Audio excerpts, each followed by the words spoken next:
চৰকাৰী তথ্য আৰু মাননীয় মুখ্যমন্ত্ৰী ডাঙৰীয়াৰ কালি সংবাদ মাধ্যমত দিয়া বিভিন্ন ভাষ্য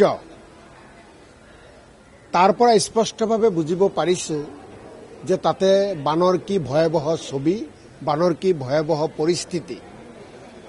ইতিমধ্যে চৰকাৰী তথ্যমতে মৃত্যুৰ সংখ্যাও যদি উল্লেখ কৰিছে, আমি বিভিন্ন মানুহৰ লগত কথা পাতিছোঁ, বেচৰকাৰী তথ্যমতে মৃতকৰ সংখ্যা আৰু বৃদ্ধি পাব। ইমান ভয়াৱহ প্ৰশাসনে ভাবিবই পৰা নাই। এতিয়া এনেকুৱা বহুত অঞ্চল আছে য'ত প্ৰশাসন যাবই পৰা নাই। গতিকে এনেকুৱা এখন বানৰ ছবি, প্ৰকৃত ছবিখন এতিয়াও কিন্তু আমি বহুতে নাজানো। নাগালেণ্ডে অসম চৰকাৰক জনাইছিল, অসম চৰকাৰে তাৎক্ষণিকভাৱে ব্যৱস্থা ল'ব লাগে কৈছে, আমি যিমান পাৰোঁ লৈছোঁ। কিন্তু আমাৰ প্ৰশ্ন এটাই যে প্ৰাকৃতিক দুৰ্যোগৰ ফলত কি কি ক্ষতিগ্ৰস্ত হ'ব পাৰে, কোন কোন এলেকা প্ৰাকৃতিক দুৰ্যোগৰ ফলত ক্ষতিগ্ৰস্ত হোৱা এলেকা, এই কথাবিলাক সাধাৰণতে ডিপাৰ্টমেণ্টৰ হাতত তথ্য থাকিব লাগে। কিন্তু উজনি অসমৰ ৩-৪খন জিলাৰ বানপানীয়ে বা ডাৱৰ বিস্ফোৰণ যে নাগালেণ্ডত হ'ল, তাৰপিছত যে আমাৰ অসমৰ ৪-৫খন জিলাত অৱস্থা একেবাৰে বেয়া কৰি পেলালে, তাৰ পৰা এটা কথা স্পষ্ট ক'ব পাৰোঁ যে অসম চৰকাৰৰ হাতত আগতীয়াকৈ কোনো পৰীক্ষা নিৰীক্ষা বা তদন্ত কৰি অধ্যয়ন কৰি কোনো ৰিপৰ্ট নাই। গতিকে অসম চৰকাৰৰ প্ৰতি মই প্ৰথমতে আহ্বান জনাইছোঁ, যি হ'ল হৈ গ'ল। এই মানুহখিনিক উদ্ধাৰ কৰিব লাগে, সাহায্য কৰিব লাগে, যিমান পাৰে চৰকাৰে মানুহৰ লগত থাকি মেলি মানুহক স্বাভাৱিক জীৱন দিব লাগে।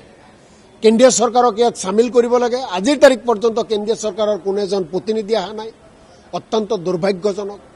মুখ্যমন্ত্ৰীয়ে কয় এনেকুৱা ঘটনা আগত হোৱা নাই, ৰাজ্য চৰকাৰে কয় এনেকুৱা ঘটনা আগত হোৱা নাই, দুৰ্যোগ প্ৰশাসন বিভাগৰ মন্ত্ৰীয়ে কয় এনেকুৱা ঘটনা আগত হোৱা নাই। তাৰ পিছতো কেন্দ্ৰীয় চৰকাৰৰ কোনো এজন প্ৰতিনিধি এই পৰ্যন্ত অসমত ভৰি দিয়া নাই। এয়া অত্যন্ত দুখৰ কথা। গতিকে মই এটাই অনুৰোধ জনাওঁ অসম চৰকাৰক যে অসমত এনেকুৱা কৰ পৰা ডাৱৰ বিস্ফোৰণ হ'লে আমাৰ অসমত ক্ষতিসাধন কৰিব পাৰে, প্ৰাকৃতিক দুৰ্যোগ ক'ত হ'ব পাৰে, প্ৰাকৃতিক দুৰ্যোগৰ কথা কোনেও নাজানে। কিন্তু আগতীয়াকৈতো আমি অধ্যয়ন কৰিব পাৰোঁ যে ক'ত হ'ব পাৰে, কি কি ক্ষতি হ'ব পাৰে, এই অধ্যয়ন কৰিব লাগে। এই অধ্যয়নৰ অভাৱ অসম চৰকাৰৰ। হেলিকপ্টাৰৰ ৰিলিফৰ যি পেকেট কালি সংবাদ মাধ্যমত প্ৰত্যক্ষ কৰিছোঁ, আপোনালোকে বাতৰি পৰিৱেশন কৰিছে।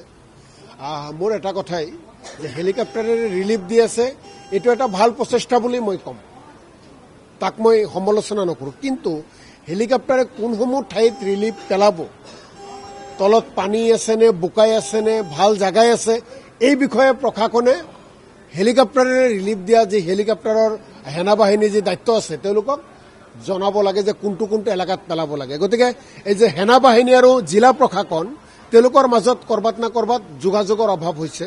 গতিকে মই ভাবোঁ যে এই কামখিনি যিখিনি ৰিলিফ দিছে, ৰিলিফখিনি মানুহে খাব পাৰিব লাগিব, ব্যৱহাৰ কৰিব পাৰিব লাগিব। ৰিলিফ দিলোঁ, পানীত পৰিল, তাক ব্যৱহাৰ নহ'ল, কেৱল হেলিকপ্টাৰে ৰিলিফ পেলালোঁ, এইখিনিয়ে চমক দিলে নহ'ব। হেলিকপ্টাৰৰ জৰিয়তে যিখিনি উদ্ধাৰ কাৰ্য বা যিখিনি খোৱা বস্তু প্ৰেৰণ কৰি আছে, তাত সদব্যৱহাৰ হ'ব লাগে, তাত মানুহৰ ব্যৱহাৰৰ উপযোগী হ'ব লাগে। তাৰ কাৰণে আহ্বান জনাইছোঁ।